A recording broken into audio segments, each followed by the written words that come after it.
mothers against daughters against sons who try to sleep with the women that they fail to become. Sorry, actually the real title is from 4 spontaneous acts of education regarding booksellers.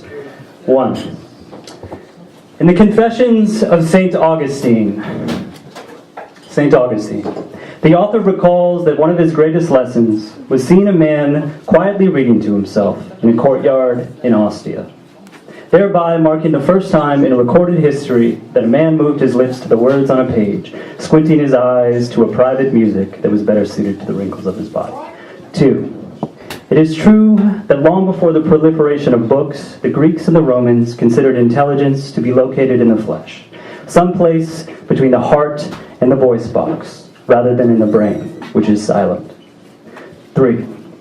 On the night the city of Troy was to be sacked, they say that Helen of Sparta, who remains to this day literature's undisputed femme fatale, pranced around the wooden horse in which the Greek commandos were crammed together, and in order to amuse a new boyfriend of hers, who was with her at the time, imitated the voices of the wives of the men inside it, thereby testing the will of each of the soldiers, ensnaring, circling, surrounding the great horse, a lot like the thunderstorm that raged, Homer says, and spoke out also, so that it was difficult to tell who had been more scandalized by Helen's behavior, the gods or all of the men inside who remained silent.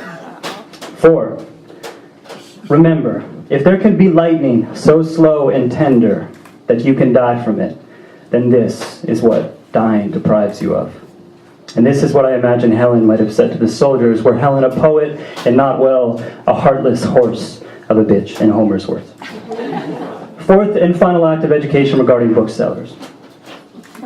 If you look through the window of Alia's bookshop at twilight, when the shopkeepers collect their wares to make their way home, when the courtyard cleared space for the daffodils the way a stage makes way for its dancers, you will see a young woman sitting behind a very old and a very sad desk that is made of wood. You will see straight away, reader, that this woman is young and that she is comfortable, that she looks, well, something like a bumblebee drunk with honey perched on a cluster of fruit. And if she happens to be a red-headed honeybee, and hopefully she is, dear reader, what I want you to do is to walk inside this very shop and tell her what you think. Well, tell her what you think of her skin from where you are standing. The way it looks a little like what the wind makes with illuminated leaves, as the poet would say. And while you are there, reader, well, you might as well tell her a few other things that a poet might say. What you think of her voice, for instance. That you imagine somehow, although you don't know it yet exactly, that she has a voice like a bird, a heart like a house, that her eyes are what gemologists groan about in their dreams, that her hair, it leaves you with a kind of cold delicacy normally reserved for complicated organic compounds. And when this sweet little honeybee speaks, my pale and intrepid reader, tell her to be quiet. Observe how her voice will grow thin and cracked as the tracks of gulls on the shore. And when she speaks, if she speaks, stop her.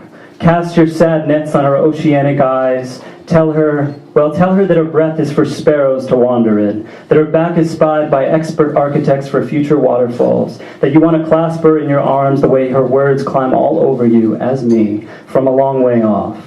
But if for some reason, reader, if this particular honeybee does not speak, this mute and difficult but still probably appetizing honeybee, tell yourself that it is because there is something in her mouth at the moment.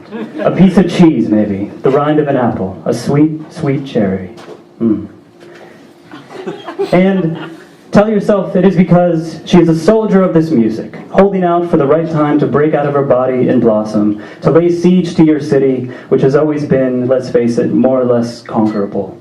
It is because you tell yourself that she is waiting to surprise you, like the soldiers in the horse that Helen so rudely heckled.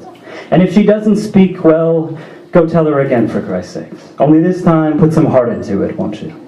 Go and tell her all this, my pale and intrepid, mildly resistant, but not too resistant reader, just before the clock strikes the hour of pure sorrow, at twilight, in other words, before making your final purchases, and as if these words were more hers than mine. Thank you.